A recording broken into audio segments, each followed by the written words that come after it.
Hello and welcome to Teleislas News with the most relevant and important news of the day.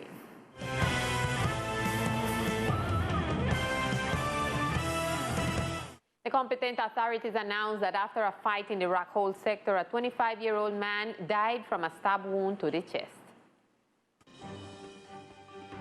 The event took place at 1 p.m. the sector after police reaction units were carrying out search and control activities and observed two citizens physically attacking a man identified as Andres Alfredo Gutierrez Perez with a knife.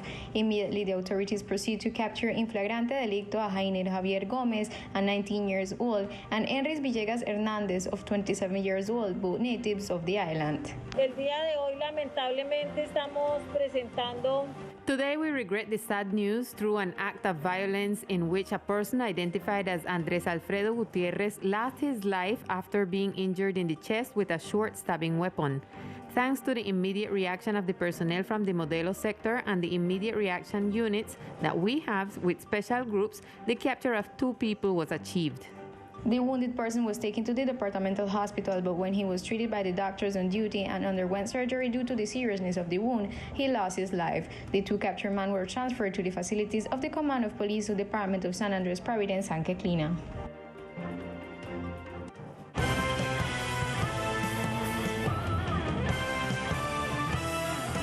Attention to the following news. At 6 in the afternoon, there was an accident in the Orange Hill sector.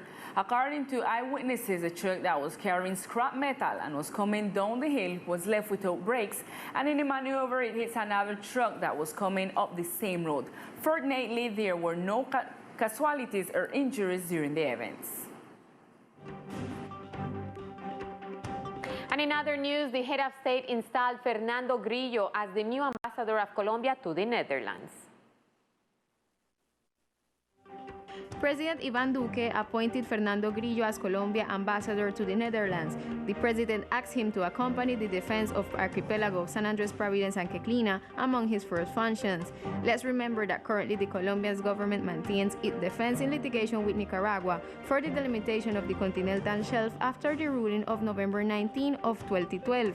This appointment is presented after the Central American country created the Biosphere Reserve of the Nicaraguan Caribbean, Chotala, in January. This situation alerted the Ministry of Foreign Affairs, who indicated that under this figure, Nicaragua is including and qualifying portions of the Caribbean Sea that will belong to Colombia as if they were part of its territory.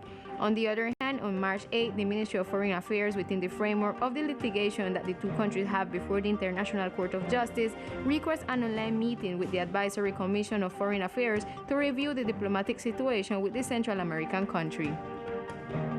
And the police of the department continue implementing strategies aimed at the security and citizen coexistence on the insular territory.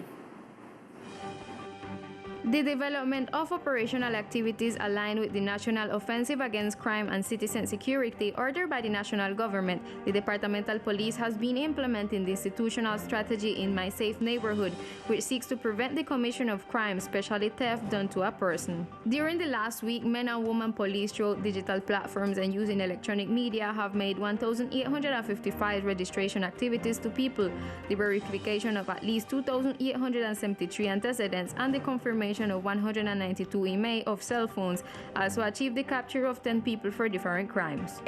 Today we are presenting to the community an articulated work that is being done in terms of intervention in all neighborhoods. As you have seen, in the community we are making presence with all our police capacity, leading to all neighborhood situational commands. We are advancing these activities with the Gaula and the situational commands.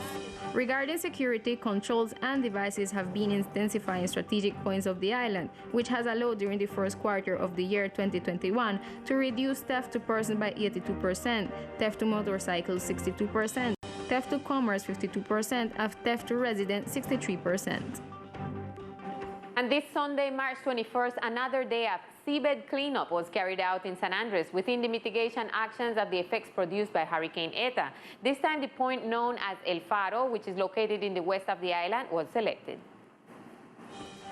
The collection of a total weight of 380 kilograms of element between cloth, plastic, and metal were the result of the underwater cleaning carried out on Sunday, 21st of the present month. In addition, some species were released from some of the debris. It should be noted that the extracted elements, despite the small weight and volume they occupy, represent a high level of threat to corals and other marine species. One task is take out the garbage, and the other task is to liberate the small fishes or small creature on the water. So we get back the fishes and the creature back to ocean.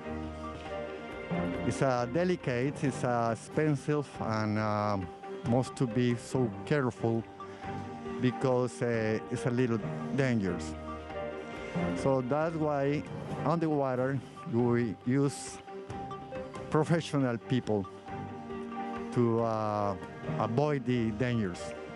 The activity counts with the participation of several residents as well as different international, national and local entities. Among them, the International Fund for Animal Welfare, the Ministry of Environment, Mas Bosques, and the corporation Entregate a Colombia. Now let's continue with all the news from the municipality of Old Providence and Catalina.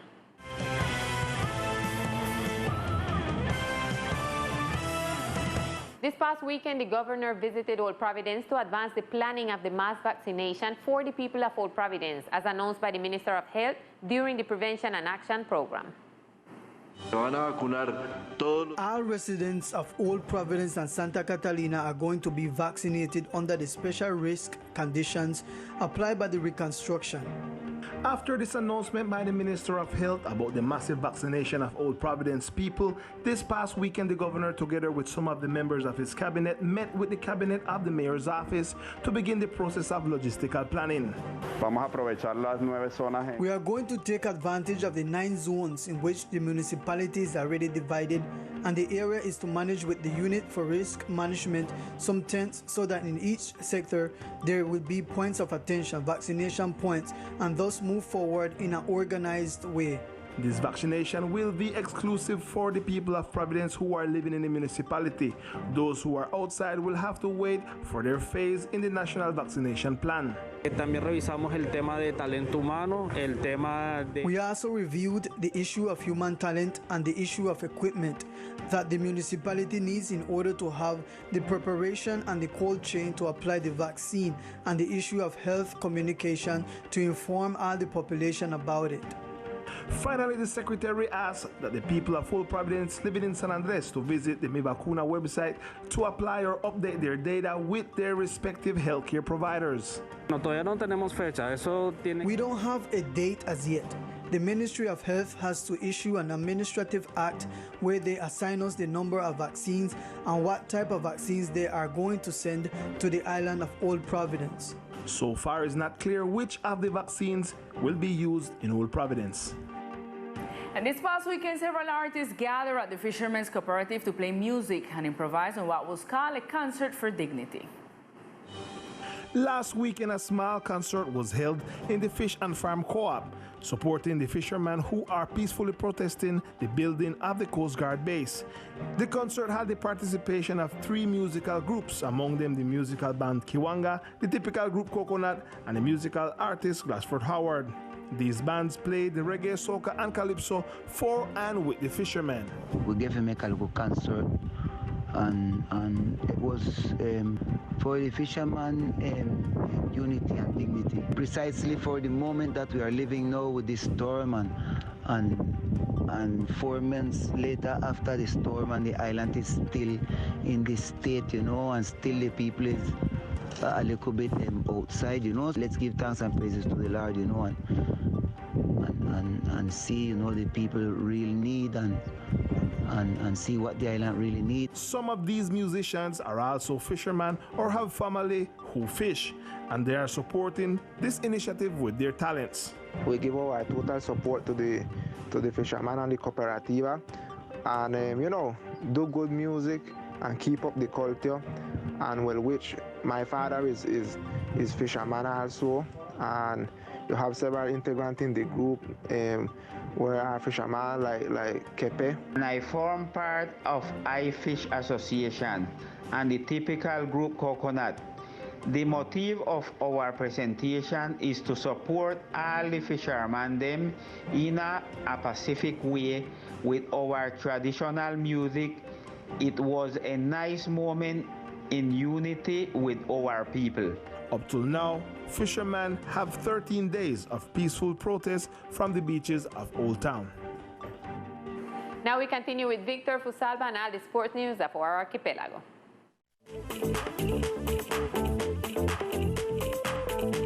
Hello, here are the best sports of the island. A basketball process that seeks to form professionals for the insular department has started. Hofi Barrio Boys is a process led by players Joe Manuel and Jared Corpus, along with coaches Jonas James and Luis Beleño. They want to form basketball talent and seek to form professionals and good people for the insular department. We talked with Jonas James, who told us more details. This is a process we got 3.5 to 4 years this year. Well, we pass it hard like everybody in the sickness with the pandemic we living. We start again with the fight youth all in that time. I thank the Lord to the help there where we got outside. We got friends, we got people that we know that can come and help with anything. Then give you one net to the arrow, then get one pair of shoes to order pick any. It might be one time for them pick any shoes here too small and bring it, and we give somebody else so it can fit. Like how I say, this process we started with children from 3 years. Go ahead, we get till 15, 16 years. James also expresses his gratitude to all friends and parents who have joined and collaborate with this process to make of the children good people for society. Seeking to highlight Women's Month, a sport physical activity was held in the Barrack community. With the objective of creating awareness among the women of this community that exercise and nutrition are important factors for weight loss, some community leaders carried out this physical sport activity. The activity was organized by Jessica Leon and led by Shirley Castrillon, a professional in sport and physical activity. Jessica Leon talks about this. This activity that we had today is a sport.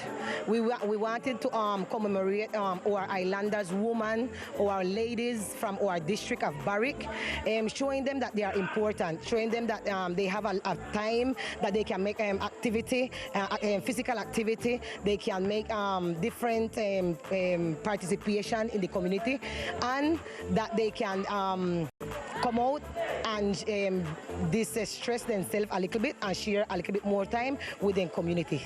This is what some of the women in this community said. The physical activity that we did today was very interesting, important. Doing exercise give us longer life. Well, for me it's very important because I struggle with pressure, and well, for my health it's good to make exercise. And well, sometimes we know come together, we come out, and you want no animal, we come out and do it. So thankful with Jessica who organized this activity for we because well, it's good for we. According to the professional coach, eating habits and physical conditions are important for the losing of weight. And this is it in sports for tonight. We will see you on another broadcast. We continue with you girls. Thank you, Victor. This is all for tonight. See you tomorrow at 1 p.m. in another broadcast of Teleislas News. And I will see you guys at 8 p.m. Good night.